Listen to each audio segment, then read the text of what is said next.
Ahora, Adán y Eva desearon su propia escogencia. Ellos deseaban conocer lo que era tener sabiduría. Así que hicieron la prueba. Y eso causó la muerte. Ahora, cuando un hombre ha sido redimido, él ya no tiene deseos de becas, de erudición, ya no tiene deseos de las cosas del mundo, ni de la sabiduría del mundo. Él ya no quiere escoger de esas cosas. Cristo ha sido su escogencia y allí terminó eso. Él es redimido. Ya no quiere guiarse a sí mismo. Ya no quiere que nadie le trate de convencer a dónde debe ir o qué debe hacer. Él únicamente espera hasta hallar la decisión de su hacedor. ¿Ven? Entonces él va en el nombre de su hacedor cuando el hacedor le dice que vaya. ¿Ven? Pero el hombre que anda en busca de la sabiduría dice, esta parroquia está bien, pero allá me van a pagar más, entonces me iré para allá. ¿Ven? ¿Ven? La sabiduría.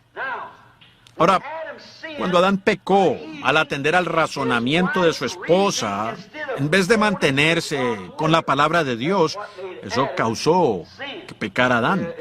Su esposa se puso a razonar con Satanás, luego le ofreció el producto a Adán y Adán se soltó de la palabra y se vendió.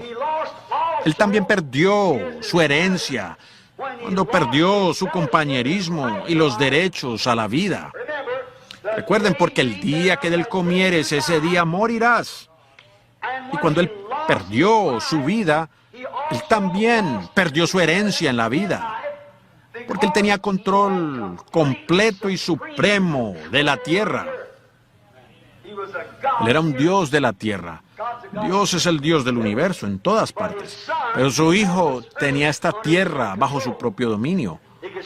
Podía hablar, podía nombrar, podía decir, podía parar la naturaleza, podía hacer cualquier cosa que deseaba. ¿Ven? Pero cuando hizo aquello, entonces perdió su herencia. Ahora Adán podía decir, muévase este monte de aquí para allá. Y así sucedía. Adán podía decir, este árbol aquí se ha arrancado y plantado acá. Y así sucedía. ¿Ven? Porque él tenía control completo y supremo como un Dios menor, bajo Dios, nuestro Padre. Porque él era un hijo de Dios. ¿No sería posible detenernos aquí y predicar un mensaje muy tremendo? ¿Ven?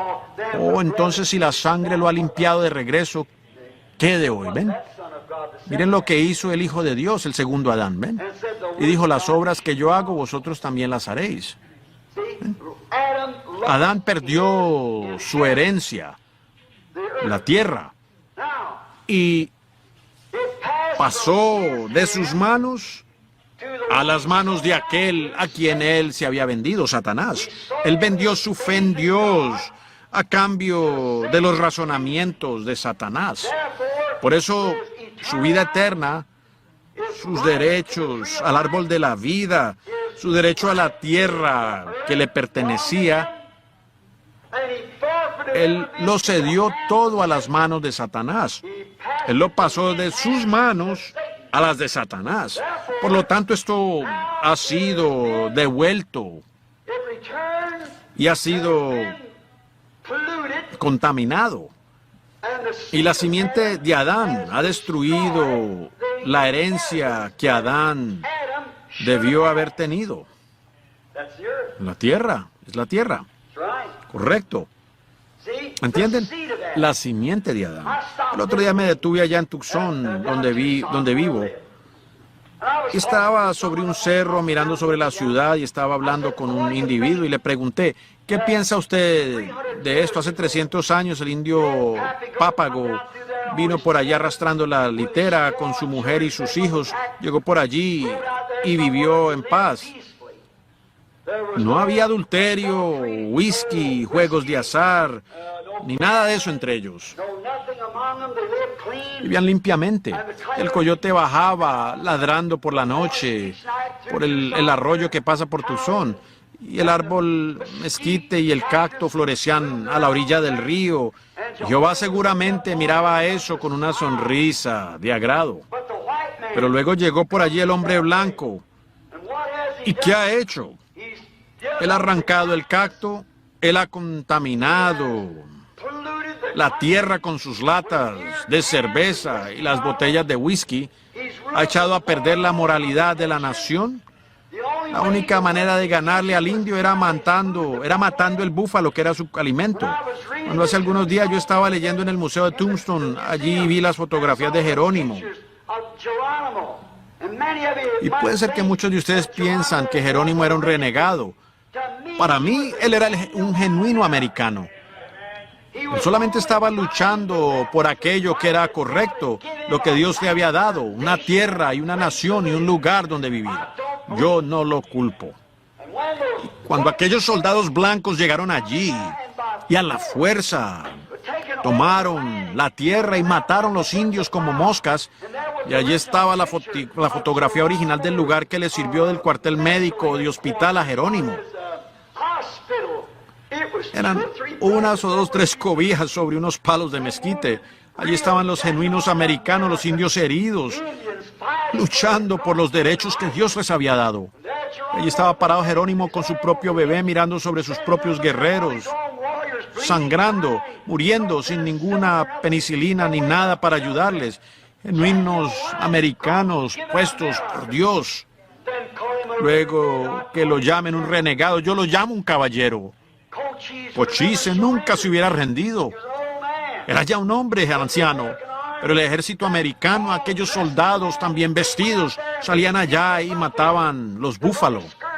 Mandaban excursiones y el señor Sharpe inventó el rifle especial para matar búfalo y salían y luego decían, pues yo tuve un día muy próspero disparando desde un vagón de ferrocarril o un vagón de pasajeros.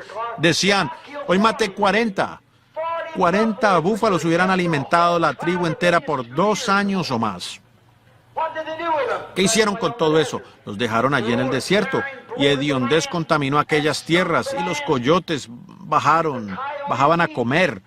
Cuando los indios mataban un búfalo, había una ceremonia religiosa. Los 4 cascos les servían de ollas. Comían toda la carne, hasta la carne de las tripas. Sacaban toda la carne y la ponían a secar. Secaban el cuero y luego de él hacían ropa y carpas. No había nada, pero cuando llegó el hombre blanco, el renegado es el hombre blanco. Él es el bárbaro. Y él vino y mató todos los búfalos y causó hambre entre los indios. Los mató de hambre. Cualquier hombre genuino lucharía por sus derechos que Dios le ha dado. Lo que hicieron con los indios americanos es una terrible mancha sobre la bandera americana, porque a pesar de todo le pertenecía a él. ¿Qué pensarían ustedes si Japón o Rusia u otro país entrara aquí y nos dieran, salgan de aquí, vamos, salgan de aquí, y nos trataran a nosotros y a nuestros hijos como nosotros tratamos a aquellos indios? Pero recuerden, ya sembramos y ahora vamos a cosechar. Ustedes saben, esa es la ley de Dios. Hay un tiempo de sembrar, luego un tiempo de cosecha. Yo pienso que es una lástima, sí, señor. Ahora, ¿qué sucedió? La simiente contaminada de Adán ha contaminado y absolutamente destruido la tierra. ¿Y saben que así dice la Biblia? Y por cuanto ha hecho esto, la simiente contaminada de Adán, Dios los destruirá a ellos. ¿Desean leerlo? Vamos, aquí lo tengo apuntado. Abramos en Apocalipsis el capítulo 11 y veremos. En Apocalipsis 11 veremos lo que Dios dice con respecto a los que están destruyendo la tierra. Capítulo 11, tomemos el versículo 18, creo que allí es 11:18, aquí lo tenemos.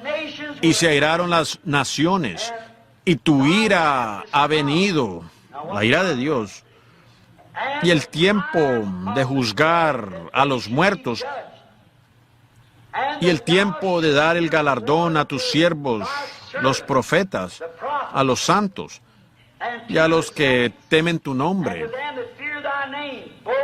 a los pequeños y a los grandes, y destruir a los que destruyen la tierra.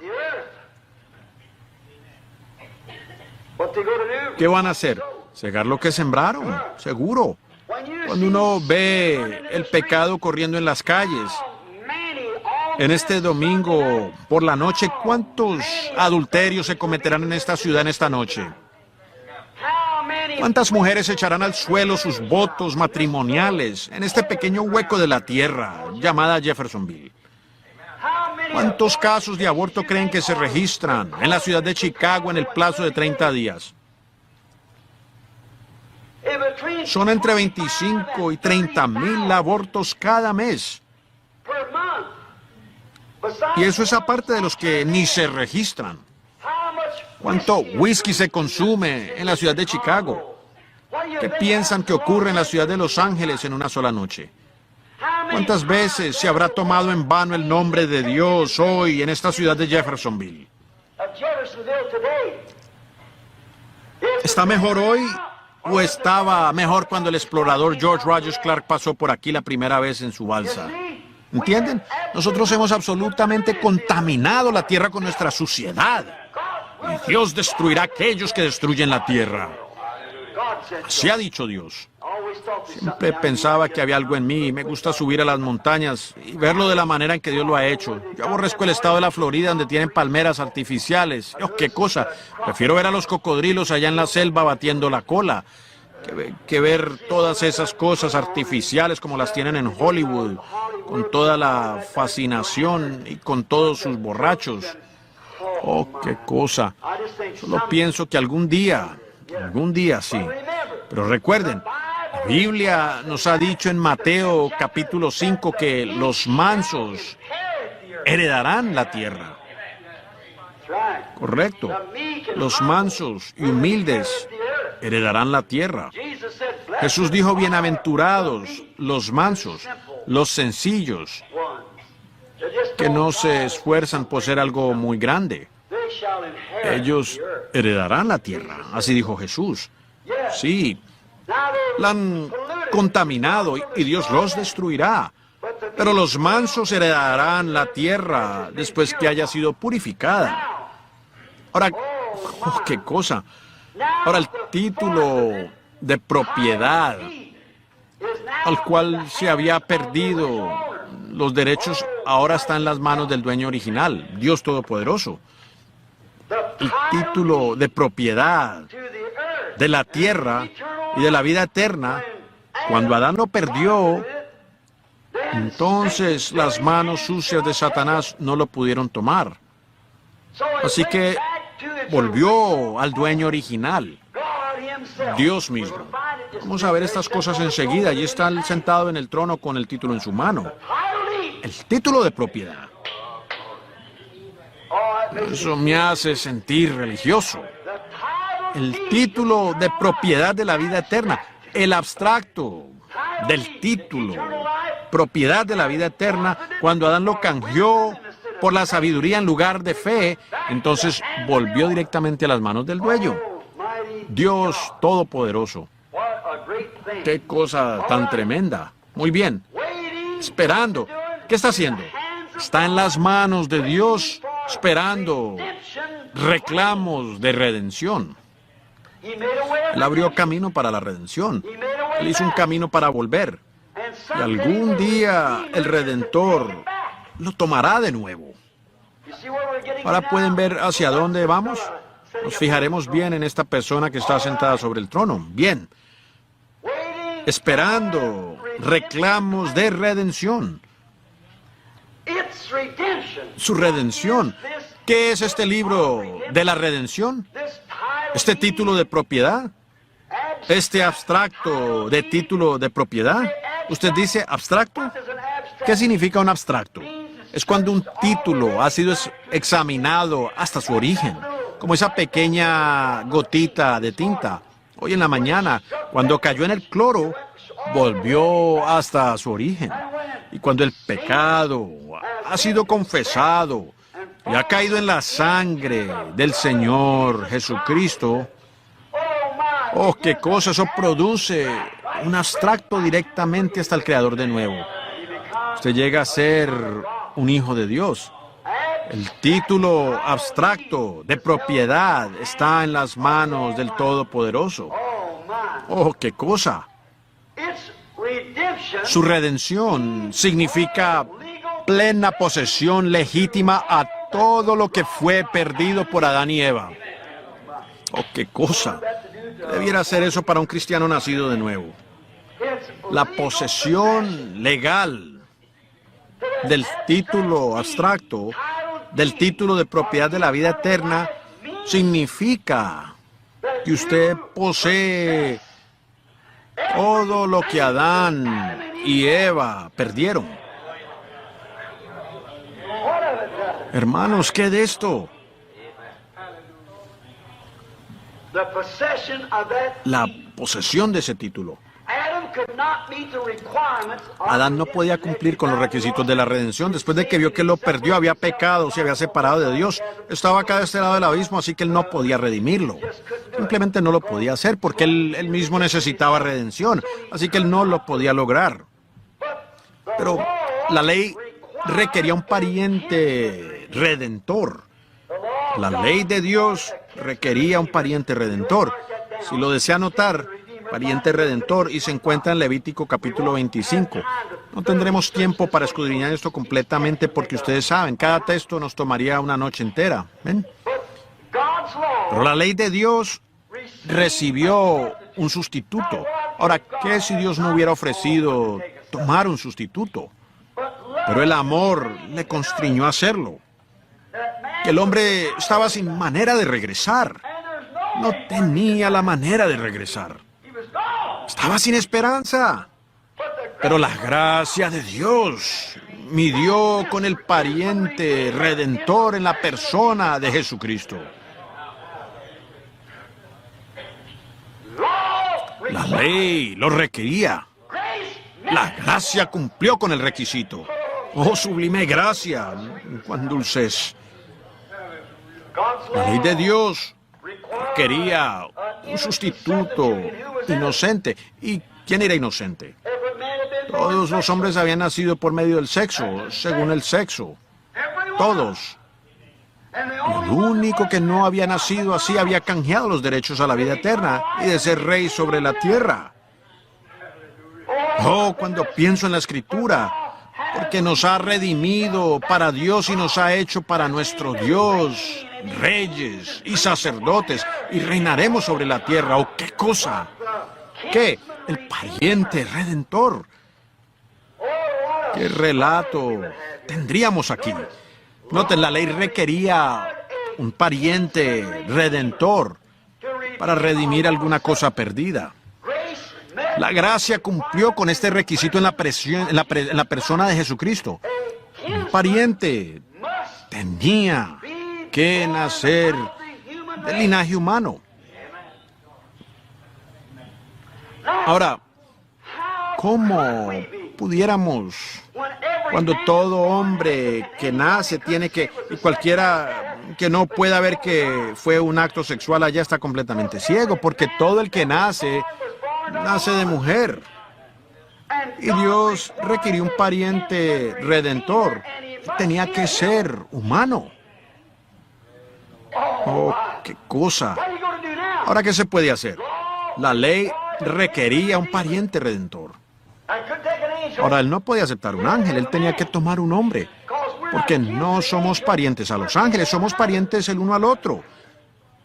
El ángel no cayó. Él es un ser completamente distinto, tiene un cuerpo diferente. Él nunca pecó ni nada. Él es distinto. Pero la ley requería un pariente redentor. Y todos los hombres sobre la tierra habían nacido por el sexo. Ahora, ¿pueden ver que de allí comenzó la cosa? Ahí es donde tuvo su principio el pecado. ¿Pueden ver en dónde está ahora? Allí es donde entra la simiente de la serpiente. Ahora noten, se requería un pariente redentor, y el pariente redentor tenía que nacer de la raza humana. Eso nos deja en una calle ciega, pero permítame tocarles la trompeta. El nacimiento virginal produjo el producto. Amén. El nacimiento virginal produjo nuestro pariente redentor. No fue otro sino el Dios Todopoderoso que llegó a ser Emmanuel, uno de nosotros. Emmanuel, el pariente redentor, se cumplió. ¿Ven cómo Dios demanda un requisito y nosotros mismos nada podemos hacer? Pero viene la gracia y hace sombra a la ley y produce el producto. Amén.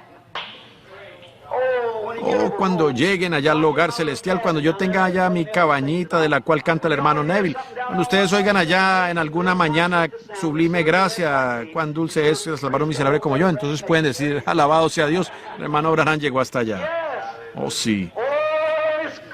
Fue la gracia que puso el temor de Dios en mi corazón, y también fue la gracia que quitó todos mis temores. Preciosa fue esa gracia. Ahora cuando empecé a creer, esperen hasta que lleguemos a eso, en unos momentos. Oh, qué cosa. Ahora fíjense bien, el libro de Ruth nos da un cuadro muy precioso de esto. ¿Cómo fue que Booz, Noemí, había perdido la propiedad? Ustedes me han escuchado predicar sobre eso, ¿verdad que sí? Levanten la mano si me han oído predicar al respecto.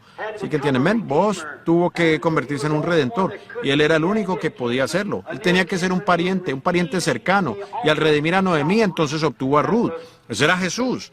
Booz tipificando a Cristo. Y cuando él redimió a Israel, obtuvo la novia gentil. Es un cuadro muy precioso. Y estoy seguro que tenemos la grabación de eso si la desean obtener. Ahora, noten que tenía que ser un pariente. Por consiguiente, un ángel no lo podía lograr. Un hombre no lo podía hacer. Tenía que ser un hombre, pero no nacido por medio de una mujer, del acto sexual. Entonces el nacimiento virginal, el Espíritu Santo hizo sombra sobre María, y por lo tanto Jesús no era judío. Jesús no era gentil. Jesús era Dios. Exactamente. Su sangre no vino por un acto sexual. Él era la santa sangre creada de Dios. Y no somos salvos por sangre judía ni por sangre gentil. Somos salvos por la sangre de Dios. Eso es de acuerdo a la Biblia, lo dice. Somos salvos por... Así que pueden ver, Jesús era Dios. Él no era la segunda, tercera ni cuarta persona. Él era la persona. Él era Dios, ¿ven? Él era Dios. Emmanuel. Dios bajó de su gloria y se reveló a sí mismo. Cómo amo esa poesía que escribió el hermano Booth Cliburn, el hermoso himno. Qué bella historia de su excelsa gloria. Bajó el Salvador, Jesús, mi Redentor. Nació en pesebre, despreciado y pobre, varón de lágrimas y de dolor. Oh, qué gran misterio tan incomprensible. El Verbo se encarnó y al mundo descendió, y el plan oculto revelóse al hombre. Por su tierno amor me levantó. Oh, cuánto le amo y fiel le adoro. Él es mi vida, mi Salvador. El Rey de Gloria vino a salvarme y a revelarme al Dios de amor. Ese es el que midió con el requisito. La gracia produjo la persona de Jesucristo. Y ahora hallamos este libro. Dios ensanchó su carpa. Vino de ser Dios para ser un hombre. Él cambió su linaje del Todopoderoso para ser un hombre, para tomar la forma de hombre, para que Él pudiera morir, para redimir el hombre. Esperen que le veamos cuando no había ninguno digno. ¿Ven? Muy bien. En la Biblia, en el libro de Ruth, a medida que lo lean, se darán cuenta que tal persona era llamada el Goel, G-O-E-L. Fue llamada el Goel, o era una persona que podía cumplir con los requisitos. Y el Goel tenía que ser capaz de hacerlo, tenía que estar dispuesto a hacerlo y tenía que ser un pariente próximo para hacerlo. Y Dios, el creador de espíritu, llegó a ser pariente nuestro cuando se hizo hombre, para que Él pudiera tomar sobre sí nuestros pecados y pagar el precio y así redimirnos de nuevo a Dios. Allí está el Redentor. Cristo nos ha redimido. Ahora somos redimidos, pero todavía no ha reclamado su posesión. Pero usted pudiera diferir con eso, pero deténganse un momento. Ya veremos. ¿Ven? Él todavía no la ha reclamado. Vean, si Él tomó el libro de redención, todo lo que Adán tuvo y todo lo que perdió, Cristo nuevamente lo redime. Y Él ya nos ha redimido a nosotros.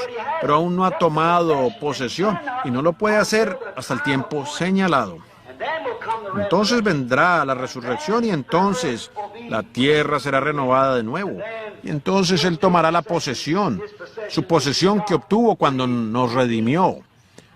Pero lo hará en el tiempo señalado. ¡Oh, qué cosa! Esto se describe en este libro con los 7 sellos. Muy bien, libro de redención. Todo se describe aquí. Todo lo que Cristo hará en el fin nos será revelado esta semana en los 7 sellos, si Dios lo permite. Muy bien, nos será revelado. Y será revelado a medida que los sellos son abiertos y nos sean revelados. Entonces podremos ver lo que es este gran plan de redención y cómo y cuándo se llevará a cabo. Todo está escondido aquí en este libro de misterios. Está sellado con 7 sellos. Y el Cordero es el único que los puede abrir. Ahora, perdónenme, nos damos cuenta. Ahora, si desean ver en las Escrituras, pueden abrir en Jeremías y hallar allí cuando él estaba por entrar en la cautividad de la tierra. Ustedes saben, él compró su tío. El hijo de su tío tenía un terreno. Y él pasó por ese proceso del sellamiento. Y si lo viéramos todo, también vimos eso en las 7 edades de la iglesia, los sellos y todo aquello. Vean, un sello en el Antiguo Testamento era como un rollo, como esto. Y aquí había un misterio. Y este misterio estaba escondido. Muy bien, estaba sellado a su contorno y colocado aquí, el reclamo para tal o cual cosa. Luego el siguiente misterio estaba enrollado al contorno tocante a lo que era esta herencia. Y salido por este lado estaba el sello, el reclamo para tal o tal cosa. Y así fue sucesivamente hasta que se formaba un rollo, porque ya entonces la gente no tenía libros como tenemos hoy. Eran un rollo. ¿Cuántos saben eso? Y lo llamaban pergamino. Pues un pergamino sellado, se podría abrir un sello y ver el misterio y quitarlo del rollo. Y ver cuál era el reclamo. Y se quitaba el siguiente sello y uno podía ver qué era ese reclamo. Y toda la cosa aquí son 7 sellos. Tienen los misterios de Dios desde la fundación del mundo. Todos sellados aquí adentro. Y es revelado por 7 sellos distintos que, con el favor de Dios, Él nos permitirá abrir estos sellos y ver a través del libro para saber de qué se trata todo esto. ¿Ven? Pues espero que tengamos un gran tiempo. El misterio de redención está sellado allí hasta... Este libro no podía ser abierto hasta el mensaje del último ángel. El pergamino allí está. Sabíamos que allí estaba. Sabemos que era la redención. Creemos que era redención. Jeremías dijo que las cartas tenían que ser guardadas, si lo leen allí, en una vasija de barro. ¿Ven? Oh, qué cosa allí tan hermosa. Yo pudiera hablar un buen tiempo sobre eso. El pergamino fue guardado en un vaso de barro. Un vaso que en una ocasión llegó a ser carne. Gloria. Murió y luego resucitó.